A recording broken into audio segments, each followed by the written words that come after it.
Hey, this is part 2 to the conversation with the Vianas. If you have not seen part 1 yet, it's probably a good idea to go watch that one before you watch this one.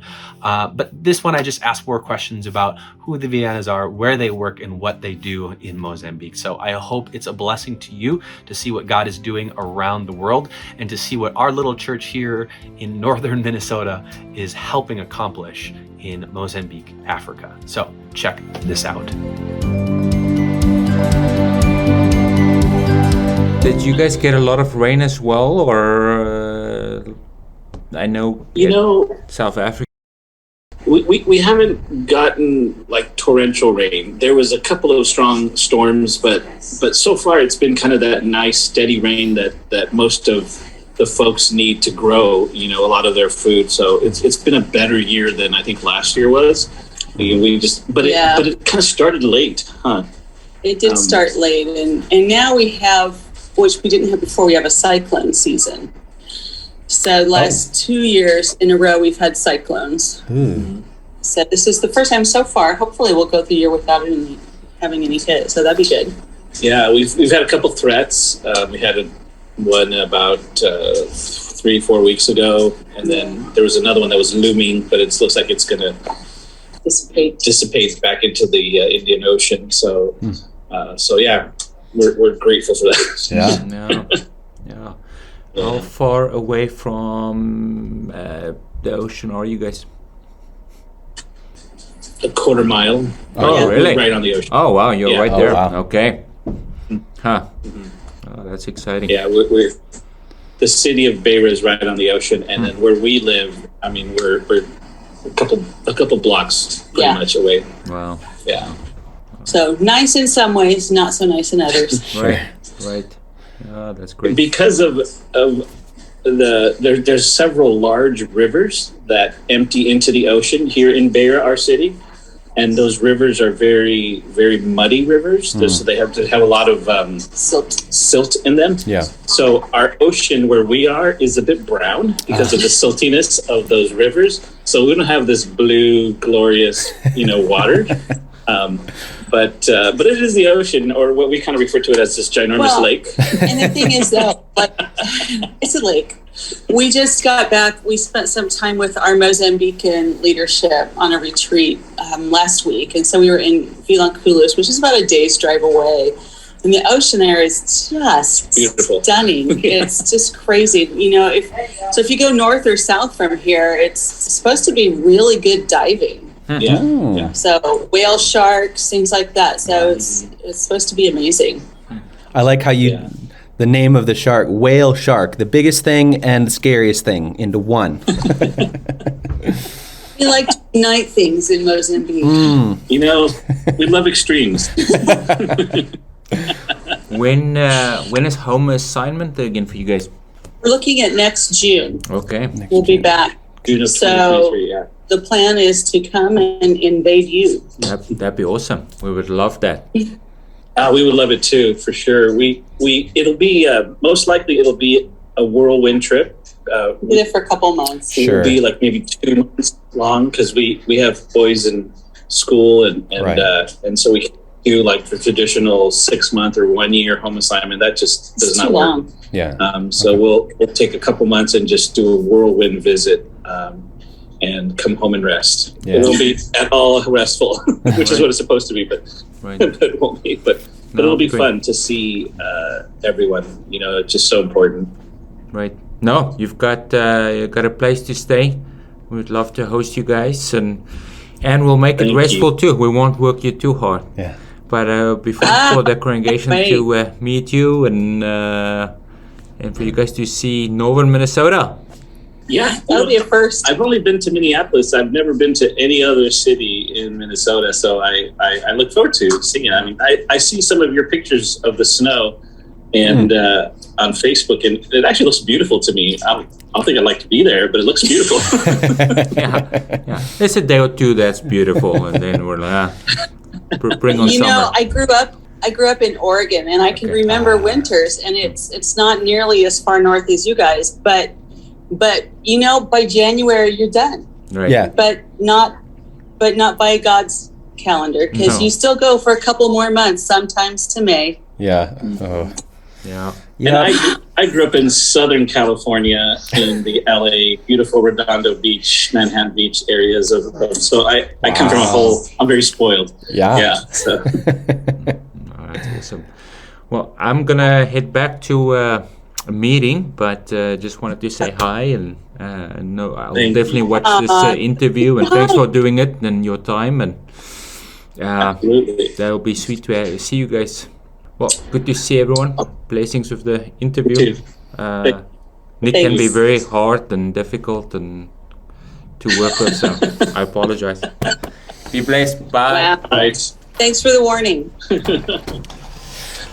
All right, now that he's gone, I have the worst pastor ever. Yep.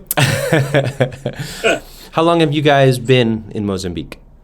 How long have we been living here, or have we been doing ministry here? Because that's two questions. we were commuters first, and we would go back and forth once a year, Okay. every 2 to 3 years. And that our first trip was in 2006. Okay. And then, when we started living here permanently, like full time, It's it was 2015. 2000. Okay. Yeah, so it hasn't been terribly long. Right. So in those little trips, were those just, in a sense, short-term missions trips that you guys just had a heart for Mozambique? You wanted to go back every time? There was a constant dialogue Kind of. of us working together with John and Maria and this ministry. Yeah. So there's always communication. The trips were, yes, we would bring folks from our church and our leadership team. We have a global team at Life Covenant Church, and so they would organize trips, and we would come Gotcha. and we would do certain things while we're here, similarly to what we would probably do if you guys came. Yeah, sure. we would- When you come. So yeah, when you guys come, it'd be very similar. Okay.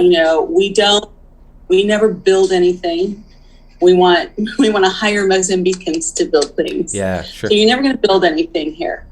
But what we will ask you to do is we'll ask you to hang out with our kids and maybe do like a vacation Bible school kind of a thing, or teach our women or our men, or have a seminar, different things like that.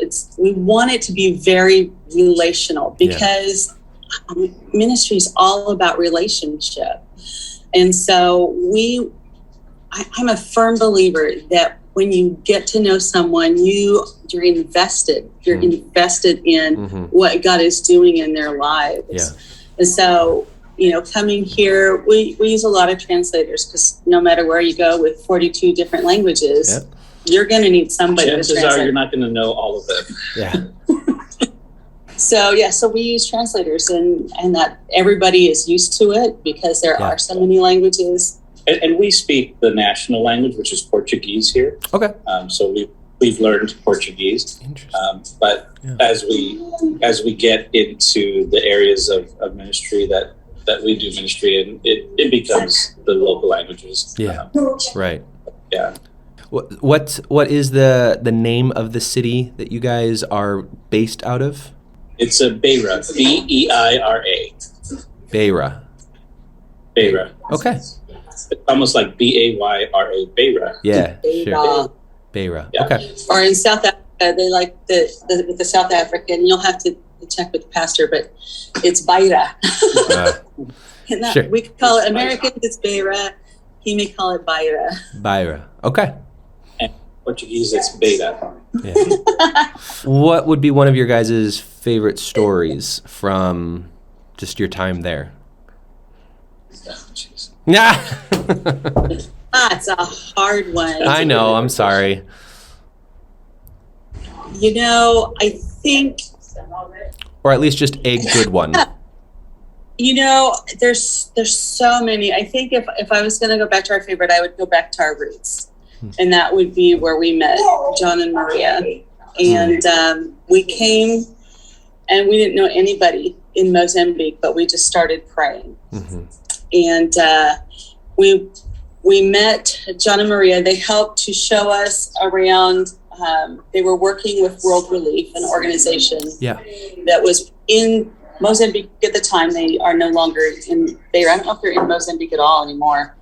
But they were both working with them, both helping to train pastors and their wives. Which, by the way, John and Maria, just so you know, they're both seminary trained, which is really rare here. Wow. They both went to seminary and graduated and are pastors, are like full-fledged pastors.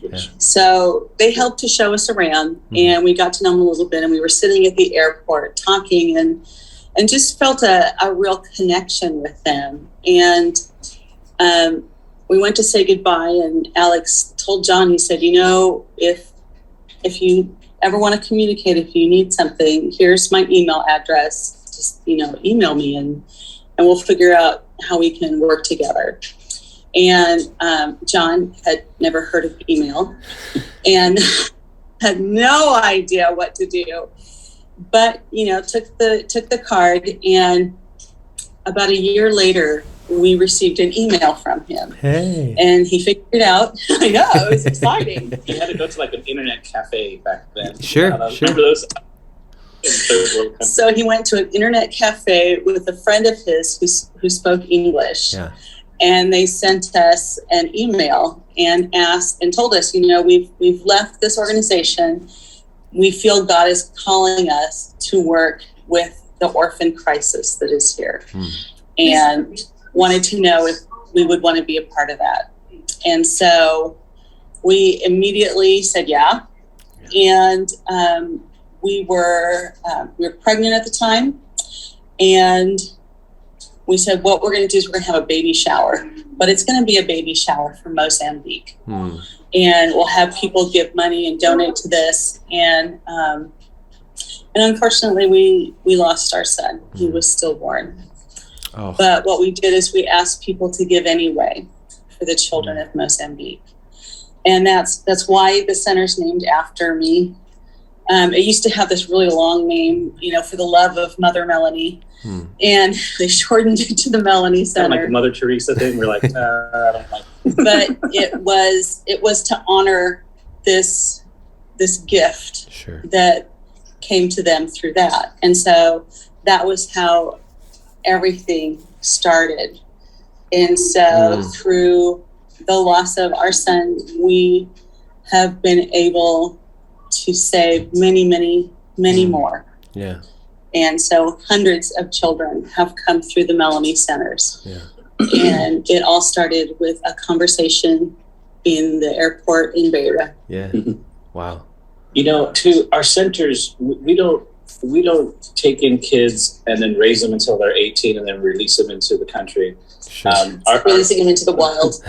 Our vision, we felt God calling us to, was to kind of rescue the ones that are struggling the most. Sure. The ones who are HIV positive, malnourished, just sick, in super crisis. Yeah. And then restore them.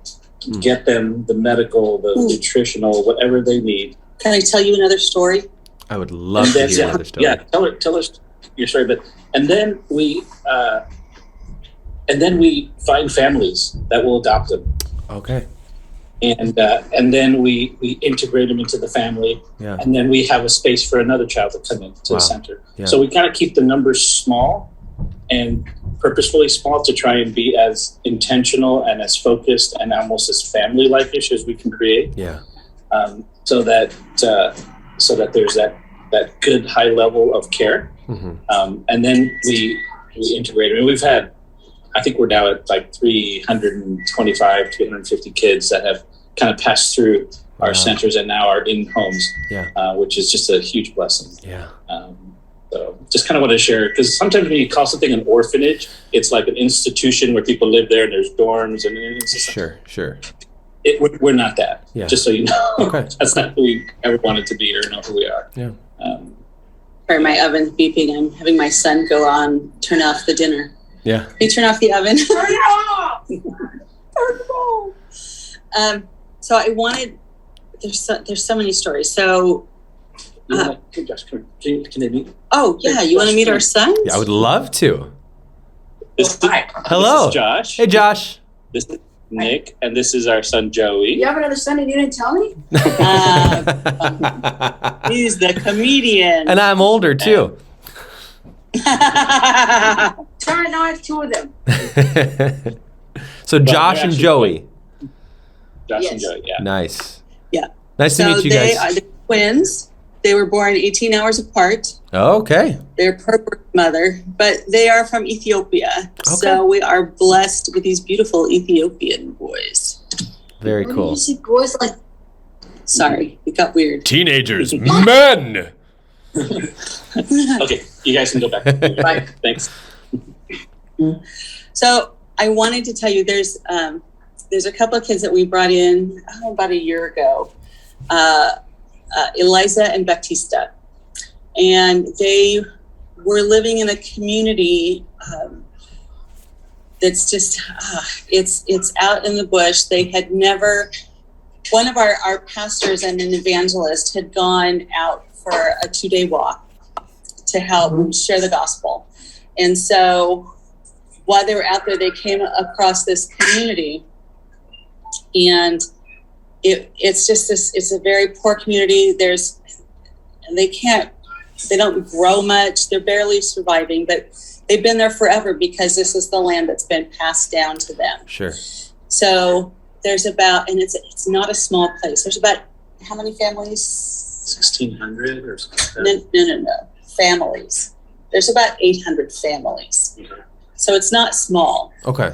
And so they go into this community, and people are sick because they aren't near anywhere close to medical care. They don't have any education. They don't have anything. They've never heard of Jesus.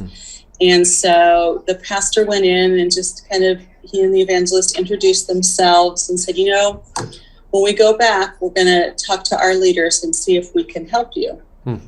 So they came back and they told John and Maria about this community.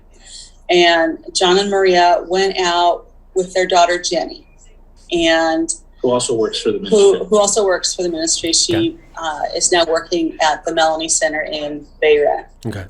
And so they went out to visit this community and decided, okay, we'll bring food with us, we'll bring some clothes with us, we'll bring whatever we can, and we're just going to go ahead and take care of these people. And that's what they did. That's where they started. So they went ahead, they just started making meals. And again, there's no clean water. So we have video of them scooping water up. Wow. And scooping stuff out of it. Yeah, it was not pretty. Yeah. And so they go in, they help prepare a meal for everybody. And while they're there, they meet these two children.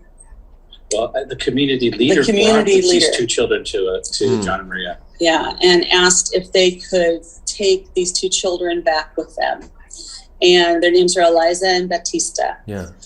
And their parents had died, and they were doing whatever they could to get by. So they would do a little work here, a little work there, and the community was trying to help keep them going. Yeah. And Eliza is the older sister. And so what she would do is that whatever food she had, she would give it to her younger brother. And so at 13, she is now shorter than her brother, who was 9. Sure.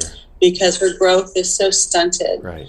So we brought her back and took them to see doctors and everything. And she had tuberculosis, malaria. Is she HIV positive too? I don't think she was HIV positive, but she had anemia. And she was anemic and malnourished. And malnourished. So she's very sick. Batista had had tuberculosis and he was malnourished as well, and anemic. So flash forward to last Christmas. They're at the center and they're thriving. They're doing so great. And Eliza came up to Maria and she said, she's Maria, I want to go back and visit my community so they can see how good we look and how big we are now. Because a compliment here, which would never be a compliment in the U.S., but a compliment here is to say, you're getting so fat. Yeah. You have such a good life. Look at how fat you are. Look at how fat you are. Wow. And so now Eliza was able for the first time to start school. She's doing great. Same with Batista. They are doing so well. Good. And that's just 2 kids out of hundreds that have come through that. I just feel like God has brought them in. We're sending kids to college. Wow. We just dropped off a girl who's studying to be a teacher now. Oh. And we have 2 that are going through Medical training. a medical technician training right now. They'll be finished probably this year, and they'll be qualified to be a medical tech, like a pharmaceutical tech or an X-ray tech or something like that. And their aspirations are to. One of them wants to become a nurse. She wants to be a nurse in the delivery. For delivering, working with babies, OBGYN kind of. And then the other one, he wants to make it to be a doctor. Wow. He wants to go full-fledged and become a doctor. Can you imagine a kid who well, did you see that video that we sent you guys? Yes. It's got the story of Manuel. We highlighted him in that story, which was back in 2018. And now he's going to school. His dream was to become a teacher someday. He was just a smart kid. No, a doctor. And his dream was to become a doctor. Well, that kid today is about to graduate from medical technical school and is on his way. You know?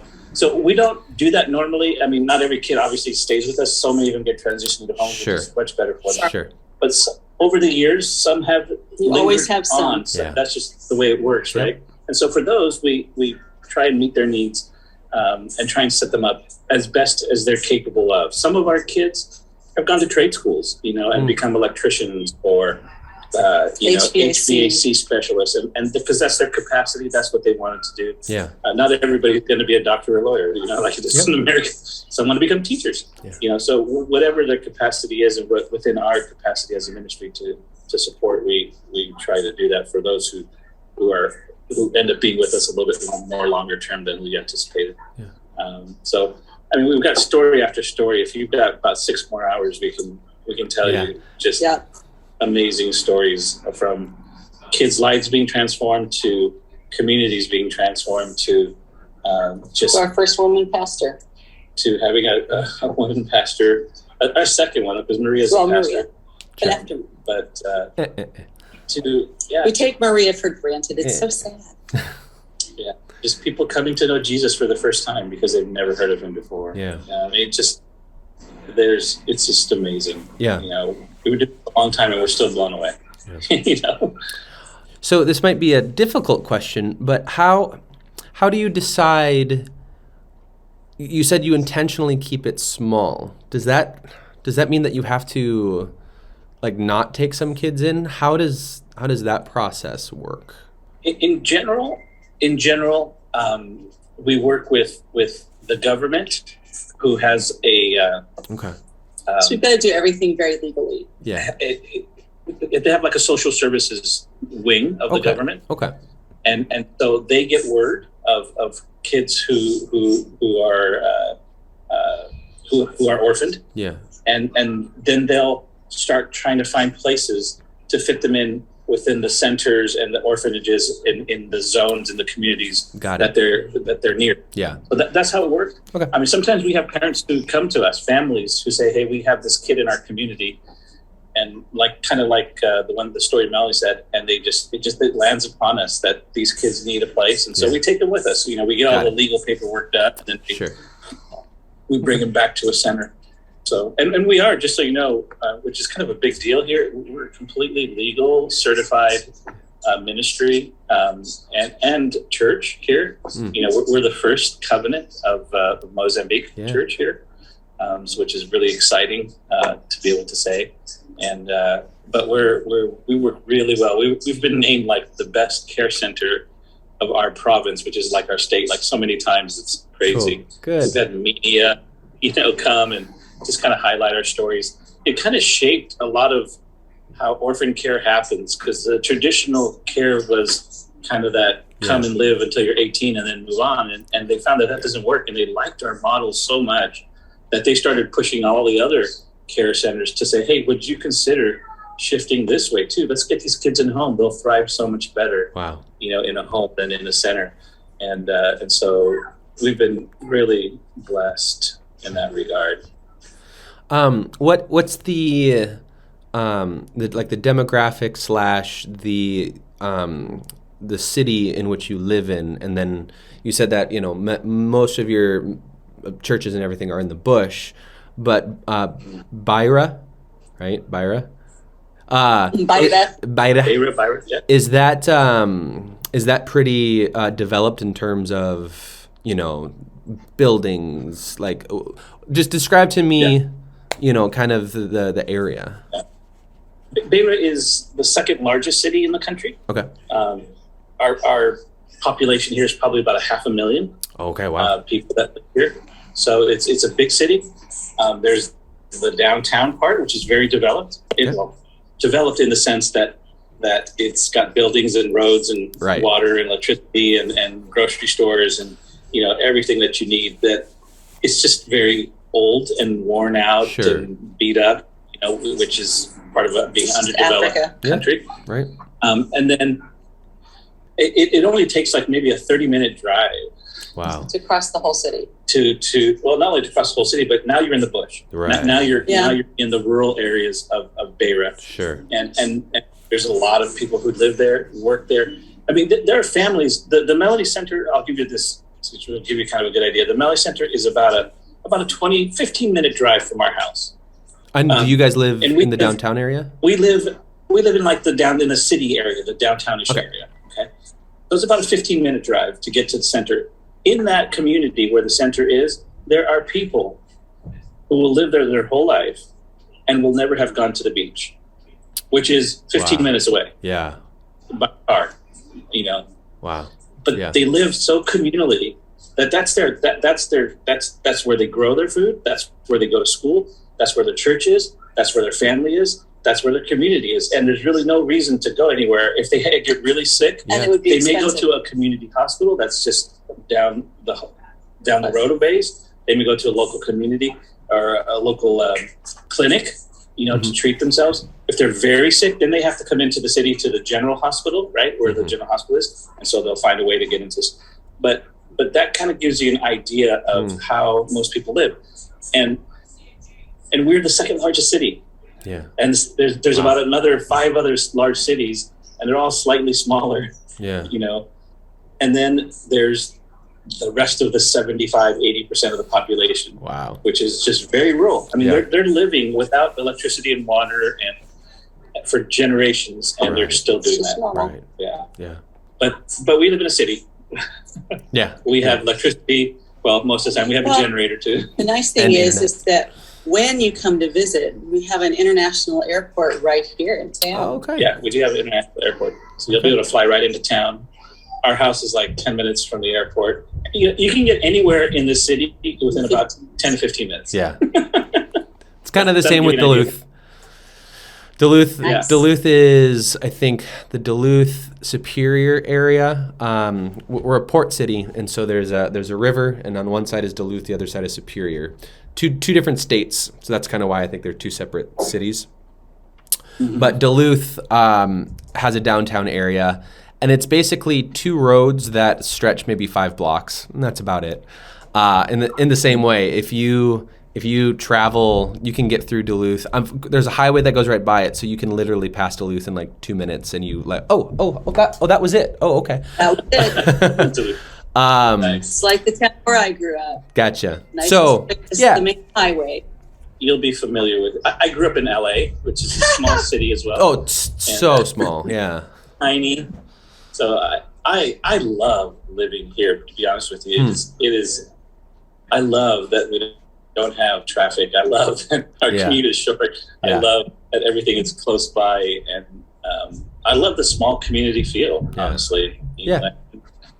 We're there's not too many white folk, and so we kind of stand out. Yeah. And Everyone knows you. but yeah, it is that kind of community. You know a lot of people, and more people know you. Yeah. It's just kind of the way it is. Cool. So that's where we live. The Okay. capital city is a city of Maputo, which is way in the south. We're right on the border. We're kind of in central Mozambique. Yeah. And Maputo is way south, and that's the capital city. And that's about 1.5, 1.8 million is who lives there. Okay. And that's a lot more modern. It's the most modern city, if you will. It also is very close at borders with South Africa. Got it. So, within an hour, you can be in South Africa from Maputo. Gotcha. So a lot of the goods start there, and they start trucking it all up through the central and northern part of the country. So you can see how strategic that city is there. It also has a big port. We're a port city as well in Beirut. We have a big port here as well, which kind of employs a lot of people. Yeah. But then, the rest of it is pretty small and rural. Yeah. Yeah. Okay. And when they're in the rural communities, we're talking like thatched roof, sticks and mud homes. Right. That's the reality. Yeah. Pretty traditional. Very, very traditional African style. But like you said, they've been doing it for generations. Yeah. It's funny because we'll have people come and visit, and Mozambicans in general are very happy. They're eager to laugh, joyful people. And so you'll see them, and, they'll be walking arm in arm down the street. The ladies are talking and laughing. A couple men have their arm around each other, and they're talking and laughing. And we've had people just stop and say, how can they be so happy? And they have nothing. They live in a hut, and they sleep on a mat, and they have to haul their water and pound their grain. And I think what I've discovered is, and it's something I even struggle with in myself, is that as an American, I equate happiness with having certain things. Right. That I consider to be the bare necessities. Right. A flushing toilet. Come on. But you don't need to have those things to have joy in your life. You really don't. Yeah. And I love having that daily reminder here of what are the things that really are important and bring you joy. Yeah. Yeah. You need other people. Yeah. It's people. Yeah. Absolutely. I don't want to keep you guys because you have food waiting for you. So thank you for getting together to meet up. I'm so thankful for the internet so that we can just do this. Yeah. So as we highlight you this month and then also later on this year, how can we as a church congregation be supporting you guys? We just came off of a retreat and prayer planning time with our Mozambican leadership. And this next year is going to be packed. I'm so excited. Yeah. We are going to go out and start visiting some of our churches that are farther out in the bush that we haven't had an opportunity to visit. Yeah. So that's a lot of what we're going to be doing this year. So pray for us as we go out into the name of one of the first communities is Kaya. And we'll be going into Kaya. Pray for us that this would be just a really beautiful and encouraging time as we spend time together with, our pastors and leaders and churches, and just that they know that they're loved. It's easy when you live out in the bush to feel like, our church, our leadership, they've forgotten about us. And they're hard to get to, but man, I'm excited about going out and encouraging them and just reminding them that, you're loved and we look so forward to meeting you. Yeah. So we're going to be doing a lot. Pray for that. Pray for our pastors and our churches, that God would just continue to meet their needs. It's a hard life. It really is. But we're blessed with amazing, amazing people.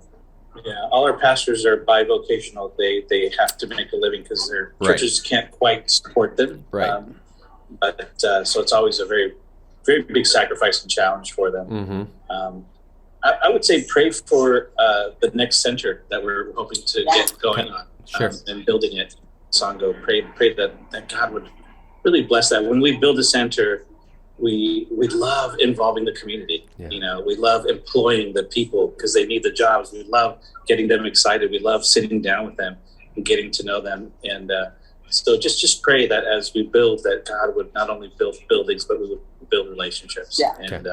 And that center would just be a hub where God's word is taught and lives are just transformed by that word. So so yeah, pray for that. Okay. A lot of fun stuff going on there. And pray for our leaders, John and Maria. They're doing a lot of traveling too. When we do these trips, they usually go first. They kind of pave the way for us, and then we come in, and then we do our thing, and then so pray for them because they'll be doing a lot of traveling too. Their plate is going to be pretty heavy this year. You know, COVID restrictions have been really pulled back here because it's very minimal. We're averaging, 20, 25 positive cases a day total for the entire country. Wow. And we're about 50 million, 60 million people here. Yeah. So, it's amazing how ruralness will keep COVID away. Yeah. So we're finally at the point where the governments and everybody have really kind of taken those restrictions down, so we can travel, we can go now. Good. Yeah. So we just want to to go. We just want to get there. We feel like we've lost so much time. Sure. In a sense. Do you feel like you lost 2 years? No, I don't. I had a baby. I had a baby girl.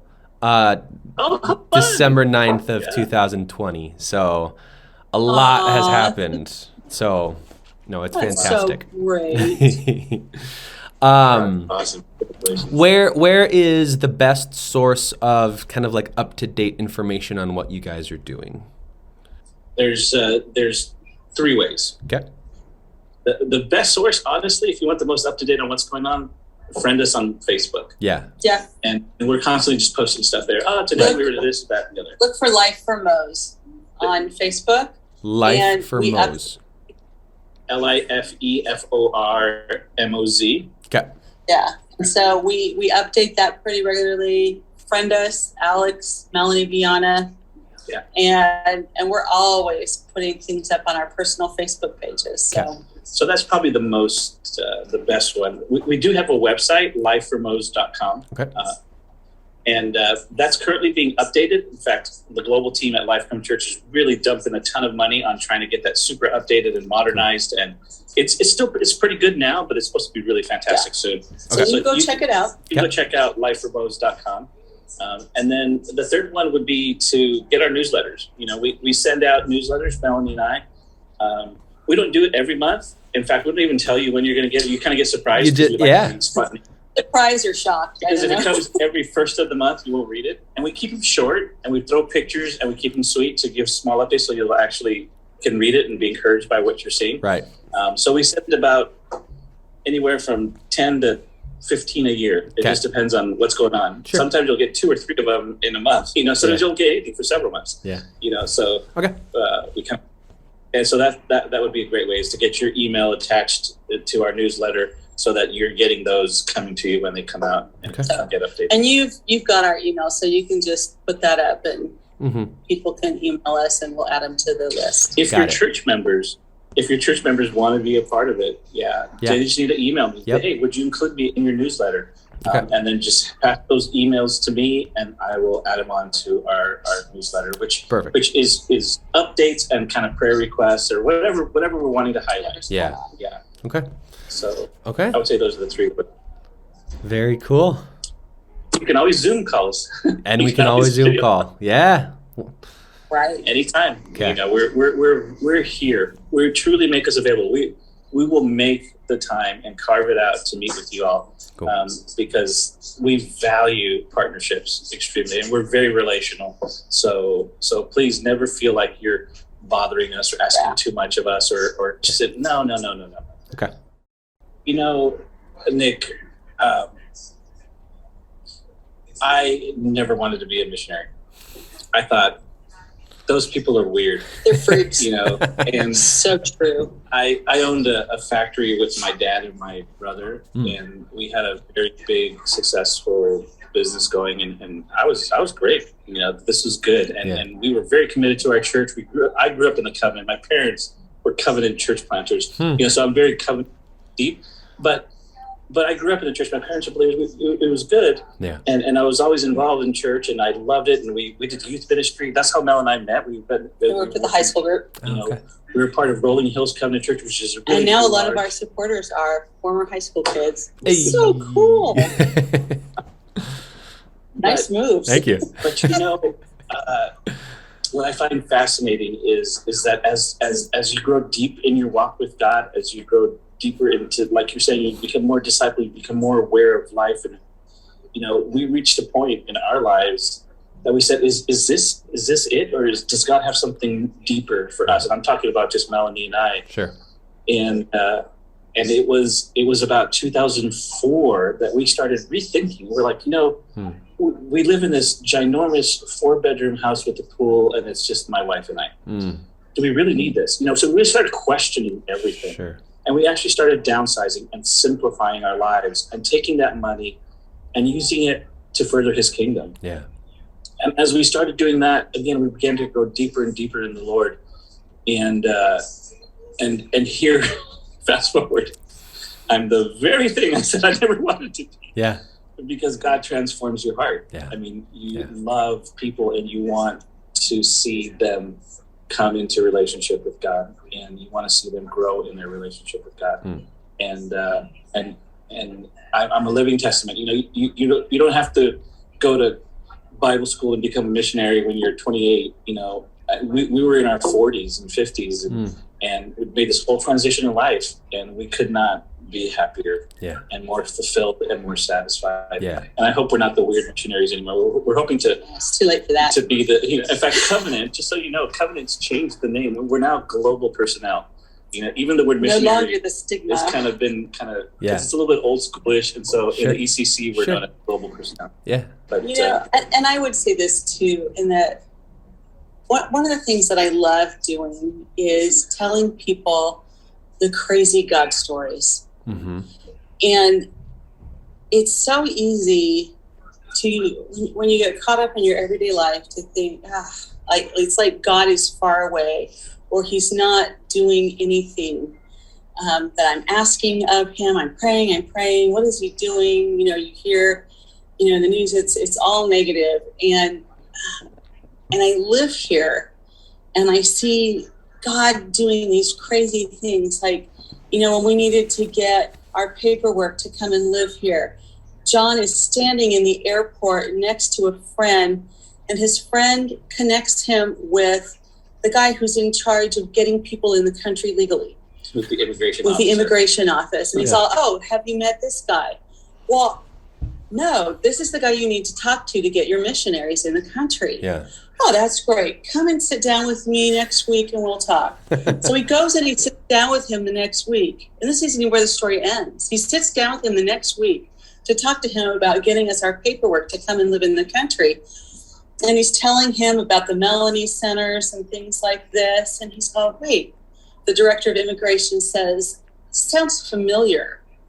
Well, his daughter had been a translator for us in the past trips that we've done. In one of the past trips. And his daughter, his wife, would go out to the Melanie Centers after we're gone. We're no longer around. And they would go out and they would work with the kids and help out at the Melanie Center out in Beira. And he's all, oh, I know you guys. Yeah. And it's like, God has been taking these things that happened years ago and he's like pulling this string and pulling that string and bringing it all together for this moment. Yeah. And there's so many times he's done that. I keep saying it freaks me out, but it really freaks me out. Yeah. Yeah. Man. It's amazing. It's an amazing story, and it continues to unfold. New chapters get written all the time. Yeah. And one of our passions in our jobs is just we want people to know. We want people to know. We just love that this is what you're focusing on, because people need to know. Yeah. What God is doing around the globe, and not only what he's doing in community, which I'm sure he's doing amazing things, but what he's doing globally, because he's a God of this whole entire universe, not just Minnesota and LA and in Europe. Yeah. So I love what you guys are doing, and may if we can help in any way, we are. We're there. We're there 100%. We just Oh, and we will be there. eventually. June of 2023, June or July, sometime in the summer, we'll be there. Summer's nice So here. look at- Summer's nice. Yeah, I'm looking forward to it. Yeah. I hear all these funny stories about how everyone, in the North is like, oh, winters are hard, but wait until summer. They're short, and that's why we think they're the best, because we need them, and we're biased towards them. Well, and that's the beauty of it, is that, when summer is there, everything is so beautiful. Yes. It's green and Yes. it's lush, and the rivers are flowing and Yes. life is good. Oh.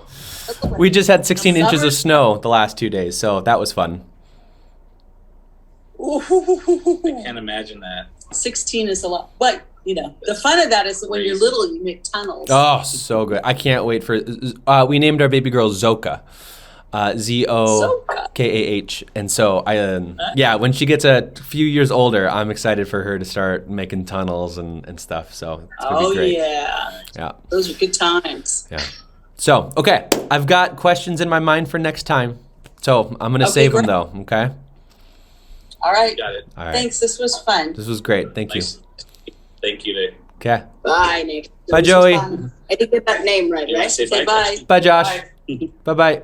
Bye, Nick. Have a great night, guys. Good Enjoy night. your dinner. Thank you. Okay. He's hungry. We're starving the Bye-bye. children. All right. He's starving me to death. Sorry, it's my fault. All right. Bye bye. Bye-bye.